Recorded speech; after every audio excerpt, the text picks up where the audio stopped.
오늘로서 민수기 강해를 마치게 됩니다. 오늘 본문과 관련해서 앞에 이스라엘 자손이 기업을 분배받는 내용을 간략하게 소개하면, 하나님의 모세를 통해서 요단강 동편의 르우벤 지파, 갓 지파, 므낫세 반 지파가 기업을 얻는 것을 조건부로 허락하셨습니다. 그들이 자신의 어린 아이들과 그리고 가축들을 위한 거처를 마련한 후에 다른 지파들에 앞서서 무장하여 요단강을 건너 가나안 거민과 싸운다면, 그래서 나머지 지파들이 다 가나안 땅에서 기업을 얻게 된다면 요단강 동편에 그들의 기업을 얻게 될 것을 약속하십니다. 그리고 하나님은 나머지 9지파와 므낫세 반 지파는 가나안 땅에서 그들의 기업을 차지할 것이라 약속하십니다. 하나님께서 모세를 통하여 가나안 땅 사방 동서남북 경계를 말씀하시고 그 땅을 분배받을 각 지파의 책임자를 지명하신 것은 하나님이 가나안 땅에서의 9지파와 므낫세 반 지파에게 기업을 주실 것을 확정하신 것입니다. 그리고 하나님은 레위 지파에게도 그들이 갈 성읍과 가축을 기를 들판을 허락하십니다. 이스라엘 12지파가 받은 성읍과 땅에서 레위인들에게 48개 성읍과 그 성읍에 딸린 들판을 주도록 하신 것입니다. 레위는 성막에서 하나님을 섬길 자로 구별되었지만 가나안 땅에 정착한 이후에는 그들이 살 성읍과 가축을 기를 들판이 필요했기 때문입니다. 그런데 이스라엘 자손의 기업 분배와 관련해서 한 가지 문제가 제기되었습니다. 그 문제는 므낫세 지파 길앗 종족들의 수령들이 모세와 이스라엘의 지휘관들 앞에 나옴으로 시작되었습니다. 제기된 문제는 므낫세 지파 슬로보앗의 딸들이 다른 지파 남자들에게 가면 므낫세 지파의 땅이 다른 지파에 빼앗기게 된다는 것입니다. 본래 조상의 기업은 아들들이 이어받게 돼 있지요. 하지만 슬로보앗은 아들이 없이 죽었으므로 슬로보앗의 딸들이 모세에게 와서 우리가 아버지의 기업을 이어받도록 허락해 주십시오 요청했고, 하나님은 모세를 통하여 슬로보앗 딸들의 요청을 허락하여 주셨습니다. 그런데 기업을 물려받은 슬로보앗의 딸들이 다른 지파 남자들에게 시집을 가면 그 땅이 다른 지파에게 넘어감으로 말미암아 희년이 되어도 므낫세 지파에게 돌아올 수 없다는 것입니다. 이 문제와 관련하여 모세는 하나님께 기도하였습니다. 그리고 응답을 받아서 여호와의 말씀을 이스라엘 자손에게 전합니다. 슬로보앗의 딸들은 마음대로 시집가려니와 오직 그 조상 지파의 종족에게로만 시집갈지니, 그리하면 이스라엘 자손의 기업이 이 지파에서 저 지파로 옮기지 않고 이스라엘 자손이 다 각기 조상 지파의 기업을 지킬 것이니라. 본문 말씀을 보면 슬로보앗의 딸들은 모세를 통하여 주어진 여호와의 명령에 순종했습니다. 그래서 그 결과를 오늘 본문은 이렇게 증거합니다. 슬로보앗의 딸들이 여호와께서 모세에게 명령하신 대로 행하니라. 슬로보앗의 딸 말라와 디르사와 호골라와 밀가와 노아가 다 그들의 숙부의 아들들의 아내가 되니라. 그들이 요셉의 아들 므낫세 자손의 종족 사람의 아내가 되었으므로 그들의 종족 지파에 그들의 기업이 남아 있었더라. 사실 인간적인 눈으로 보면 여인이 남자를 사랑할 때 제한을 둔다는 거 참 쉽지 않은 일입니다. 다른 지파 남자들 가운데는 인물이 출중하고 능력이 있고 또 서로 사랑하는 관계에 있는 그런 사람이 있을 수 있습니다. 그러나 슬로보앗의 딸들은 여호와께서 므낫세 지파에게 주신, 그래서 아버지의 기업을 물려받은 그 땅을 다른 지파에게 빼앗기지 않도록 자기 지파 남자에게만 시집을 가야 하는 것입니다. 슬로바스의 딸들은 이 일을 위해서 여호와께서 명령하신 대로 순종했습니다. 이러한 모습은 하나님 보시기에 아름다운 신앙의 자세이지요. 자신의 육신의 어떤 이끌림을 따르지 않고 하나님의 말씀을 따라 행했기 때문입니다. 우리도 우리의 어떤 욕심과 이익을 이루기 위하여 행동하기 이전에 하나님의 뜻은 무엇인가? 하나님은 무엇을 원하시는가? 하나님의 말씀은 뭐라고 우리에게 요구하고 있는가? 이런 것들을 살펴서 하나님의 말씀에 순종하는 자세를 가져야 됩니다. 이것이 하나님을 기쁘시게 하는 마땅한 삶이 됩니다. 오늘 본문 말씀을 이런 의미에서 하나님이 기뻐하시는 뜻을 이루기 위한 그리스도인의 삶에 적용하면 배우자를 선택할 때 신앙의 관점을 취하는 것으로 적용할 수 있습니다. 인간적인 눈으로 보면 불신자 가운데도 전도 유망한 사람들이 있지요. 또 잘생기고 아름다운 사람들도 있지요. 그래서 인간적인 관점에서 그런 조건에 혹해서 결혼하는 경우들도 있습니다. 그런데 결혼하고 나서 살다 보면 후회를 하기 마련이에요. 왜냐하면 영적인 부딪힘이 일어나기 때문이죠. 먼저 예배를 방해받습니다. 아니 그렇게 그 남자가 나와 결혼하면 주일날은 꼭 예배 같이 갈게 약속을 했는데 몇 년 지나지 않아 예배 같이 가기는커녕 꼭 주일에 교회 가서 예배 드려야 돼? 모처럼 우리 가족이 한번 밖에 나가서 좀 놀고 오면 안 돼? 이번 주는 꼭 그냥 밖에 우리가 가족과 함께 놀러 가자. 이렇게 예배를 방해한다는 것이죠. 그리고 주일뿐 아니라 이렇게 3일 예배 교회 와서 예배 드리면 아니 무슨 광신도야 주일 하루만 가면 되지 무슨 수요일까지 가서 예배 드리려고 그래. 이렇게 예배를 방해한다는 것입니다. 그리고 자녀를 양육하는 문제에 있어서도 갈등합니다. 신앙적으로 양육하고 싶은 사람의 입장에서는 시험 기간일지라도 주일은 꼭 가서 예배 드리고 은혜 받고 와서 공부 열심히 해라 이렇게 되는데 믿지 않는 남편, 믿지 않는 아내는 그걸 이해 못합니다. 아니 매주 가는 주일 예배 시험 기간인데 시험 잘 보고 나서 그 다음 주에 가면 되지 꼭 가야 돼? 그러다 성적 떨어지면 어떡할 거야? 이해를 못하는 것이죠. 그래서 자녀를 신앙적으로 양육하는 일도 이렇게 부딪힘이 생기는 것입니다.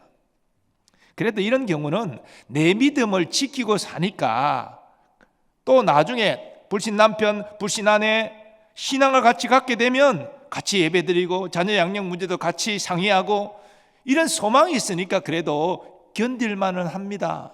그런데 어떤 경우는 자신의 신앙을 잃어버리는 경우가 있어요.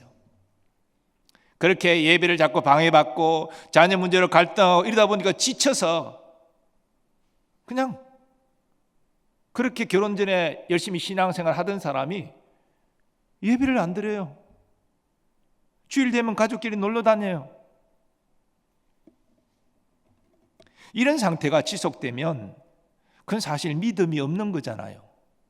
믿음이 있는 것 같이 생각했는데 결국 그런 시련과 어려움을 견디지 못하고 내려놓았으니까 이 진짜 믿음이 없는 거잖아요.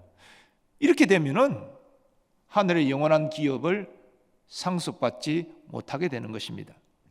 그렇기 때문에 배우자를 선택할 때 신앙의 관점으로 택하는 것이 참 중요합니다. 신앙생활을 잘하는 배우자는 지금 세상적으로 좀 부족해 보여도 하나님이 함께 하시는 사람이기 때문에 하나님이 그 부족함을 채워주실 줄 믿습니다. 그리고 한마음으로 하나님을 섬기고 교회를 섬기는 기쁨을 누리게 됩니다. 또 자녀를 믿음 안에서 잘 양육하도록 서로 상의하고 노력하여 자녀를 믿음의 사람으로 세우는 기쁨도 누리게 됩니다. 이것이 믿음의 가정을 세우는 하나님이 주시는 복이지요. 한 시편 기자는 복된 믿음의 가정을 이렇게 노래한 바 있습니다. 여호와를 경외하며 그의 길을 걷는 자마다 복이 있도다. 네가 내 손이 수고한 대로 먹을 것이라. 네가 복되고 형통하리로다. 내 집 안방에 있는 내 아내는 결실한 포도나무 같으며 내 식탁에 둘러앉은 자식들은 어린 감람나무 같으리로다. 하나님 주시는 복을 네 손이 수고하는 대로 먹을 것이라. 네가 형통할 것이다. 내 아내는 결실한 포도나무 같을 것이고 내 자녀는 어린 감람나무 같이 흥황할 것이다. 얼마나 복된 내용입니까? 세상적인 기준으로 배우자를 택하는 것이 아니라 믿음으로 배우자를 택하여 함께 하나님을 섬기고 자녀를 믿음으로 양육하는 우리가 되기를 소망합니다. 물론 이제 이 자리에 계신 분들은 대부분 다 결혼하신 분들이 많으신데요, 이게 우리 자녀 문제가 되겠죠. 우리 자녀들, 또 더 나아가 우리 손자 손녀들, 사실 결혼은 본인의 선택 아닙니까? 본인의 결정이 가장 중요하잖아요. 그렇지만 우리는 신앙적으로 바르게 권면해야 됩니다. 그리고 바른 결정을 할 수 있도록 기도해야 됩니다. 우리 자녀들이, 우리 손자 손녀들이 어렸을 때부터 신앙적으로 성장해서 신앙의 관점에서 가정을 이룰 수 있도록 기도하는 우리가 되기를 원합니다. 그리고 므낫세 지파 길앗 자손들이 다른 지파에게 빼앗기지 않으려 한 슬로바 딸들의 기업은 영적으로 하늘의 영원한 기업을 예표합니다. 그러므로 우리는 그리스도 안에서 받은 하늘의 영원한 기업을 빼앗기지 않도록 유의해야 합니다. 히브리서 기자는 하늘에 있는 우리의 영원한 기업과 관련하여 이렇게 증거합니다. 우리가 간절히 원하는 것은 너희 각 사람이 동일한 부지런함을 나타내어 끝까지 소망의 풍성함에 이르러 게으르지 아니하고 믿음과 오래 참음으로 말미암아 약속들을 기업으로 받는 자들을 본받는 자가 되게 하려 하는 것이니라. 베드로 사도도 신약의 약속단 하늘의 영원한 기업과 관련하여 이렇게 증거합니다. 우리 주 예수 그리스도의 아버지 하나님을 찬송하리로다. 그의 많으신 긍휼대로 예수 그리스도를 죽은 자 가운데서 부활하게 하심으로 말미암아 우리를 거듭나게 하사 산 소망이 있게 하시며 썩지 않고 더럽지 않고 쇠하지 아니하는 유업을 있게 하시나니 곧 너희를 위하여 하늘에 간직하신 것이라. 아멘. 그러면 우리를 위하여 예비된, 간직된 하늘에 있는 영원한 기업이 구체적으로 무엇입니까? 이 영원한 기업은 하나님이 친히 약속하신 것입니다. 썩지 않고 더럽지 않고 쇠하지 않는 기업입니다. 곧 우리의 구원과 영생입니다.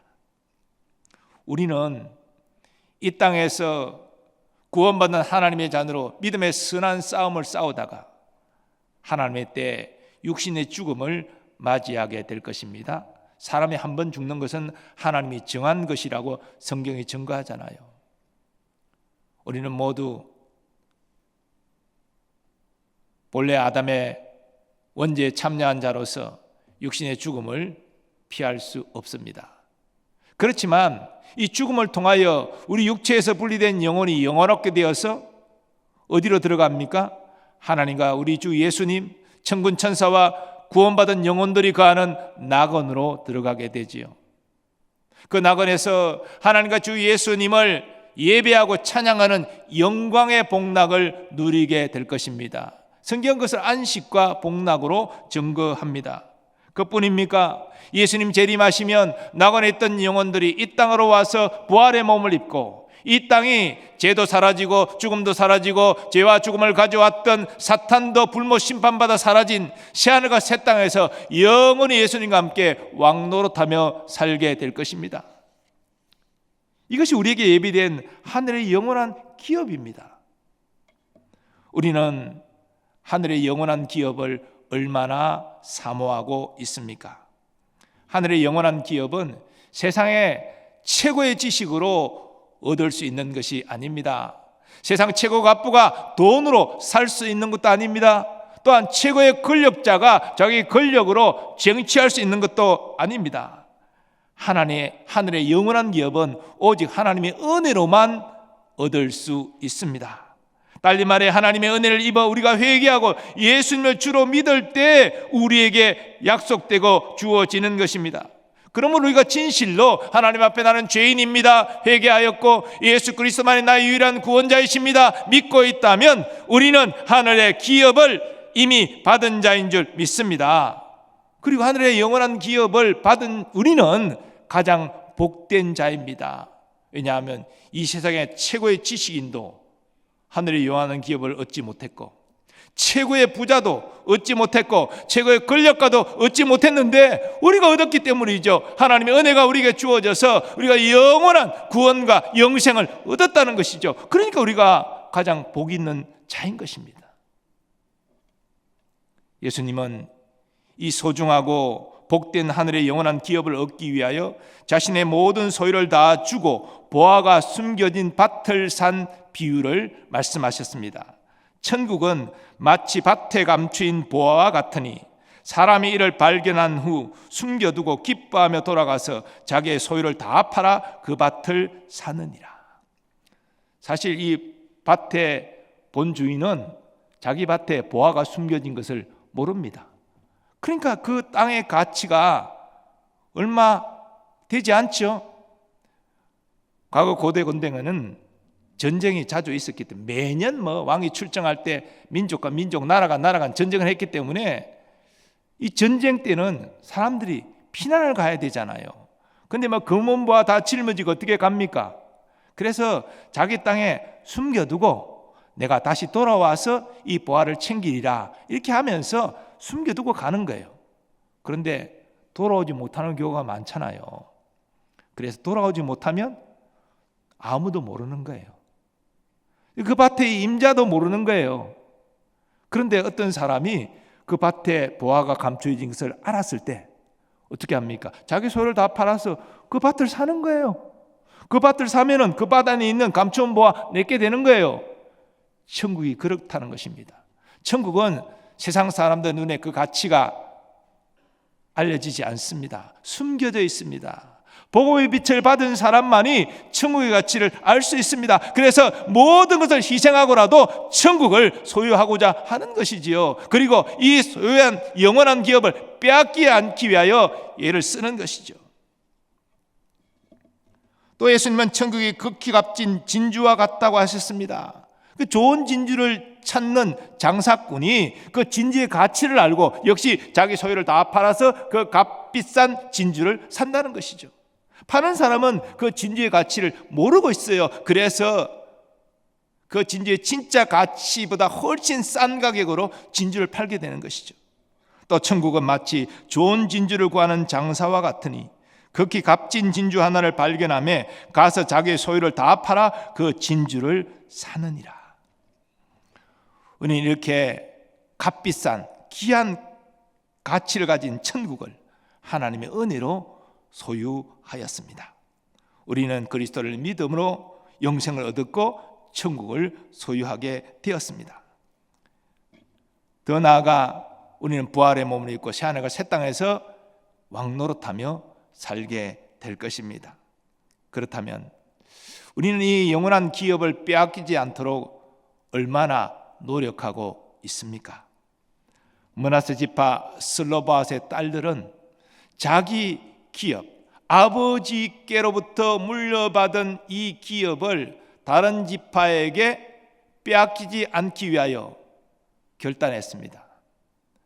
이 슬로바스의 딸들 가운데는 사랑하는 남자가 있었는지도 몰라요. 이미 약혼이 이야기가 오고 가고 이랬었는지도 몰라요. 그러나 여호와의 명령이 떨어졌습니다. 다른 지파로는 시집 못 간다. 너희 지파 안에서만 시집 가라. 그래서 내가 너에게 준 기업을 지켜라.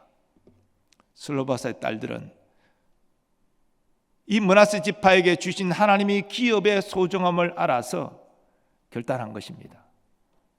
타 지파로 시집가지 않고 므낫세 지파 안에서 시집가리라. 그래서 오늘 본문에 보면 삼촌의 아들들과 결혼했다라고 말하고 있지 않습니까? 그렇다면 우리는 하늘의 영원한 기업을 빼앗기지 않도록 어떻게 해야 됩니까? 히브리서 기자의 권면대로 우리는 영적으로 게으르지 않고 부지런해야 합니다. 그것은 성령으로 거듭난 하나님의 자녀의 특징입니다. 먼저 꾸준히 하나님 말씀을 읽고 그 말씀을 묵상하며 말씀에 순종하시기 바랍니다. 말씀에 순종한다는 것은 세상과 구별되는 거룩함을 나타내는 것입니다. 또한 우리는 하나님이 우리에게 주신 복음 전파 사명을 성실하게 감당해야 됩니다. 전도 대상자를 품고 기도하고 섬기고 초청하여 복음 전하는 것은 다 함께 전도주일만 하는 것이 아니라 전도주일이 끝난 지금도 우리 일생 우리가 성실히 감당해야 될 사명입니다. 그렇게 거룩한 삶과 복음 전파의 사명을 성실히 감당하는 자는 믿음을 가진 자이고, 그런 자는 하늘의 영원한 기업을 빼앗기지 않고 상속받게 될 것입니다. 바울은 사명을 성실히 감당하는 것과 관련하여 이렇게 증거한 바 있습니다. 형제들아, 나는 아직 내가 잡은 줄로 여기지 아니하고 오직 한 일, 즉 뒤에 있는 것을 잊어버리고 앞에 있는 것을 잡으려고 표대를 향하여 그리스도 예수 안에서 하나님이 위에서 부르신 부름의 상을 위하여 달려가노라. 바울이 얼마나 대단한 사람입니까?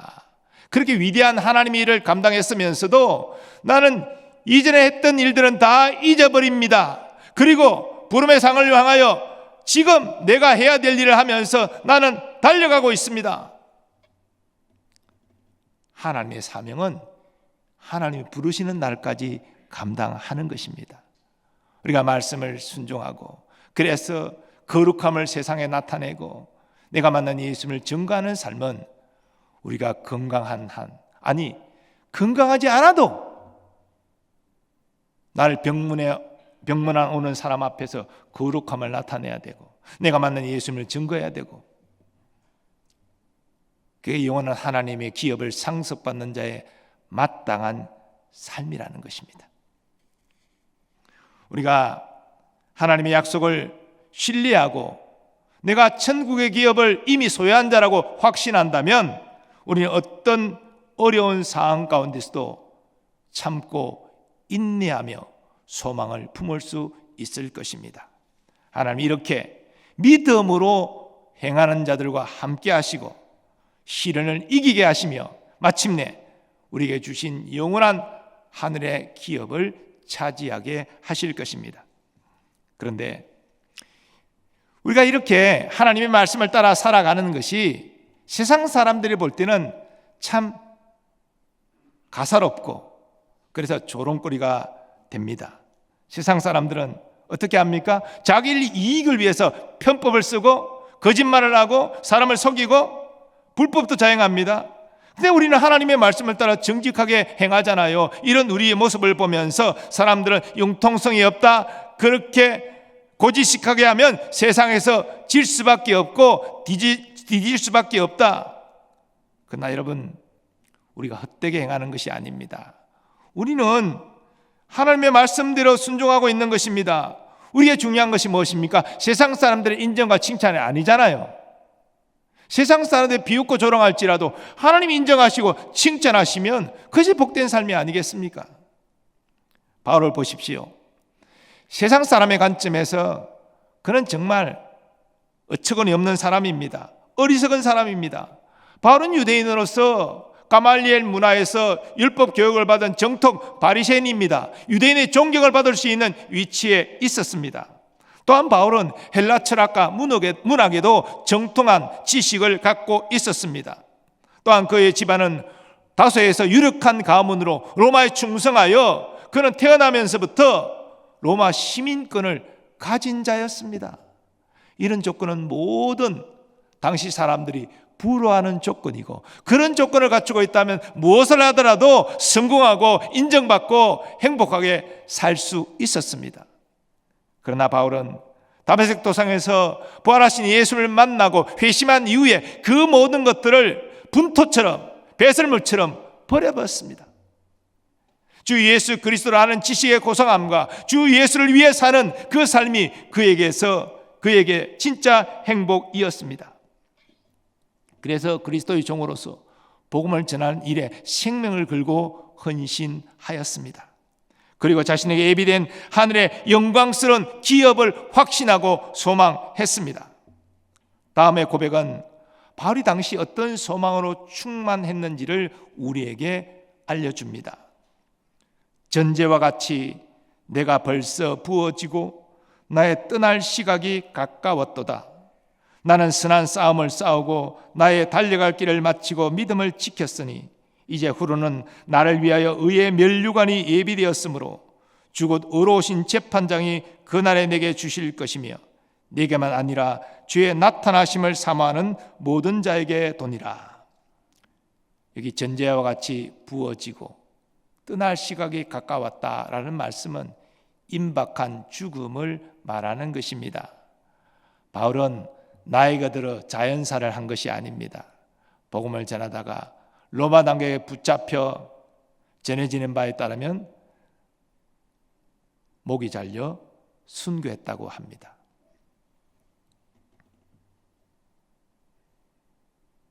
세상적으로 얼마든지 떵떵거리며 살 수 있었던 바울이었지만 복음의 빚진 자로서, 주의 은혜의 빚진 자로서 그는 이렇게 주님이 주신 사명에 충성하다가 순교한 것입니다.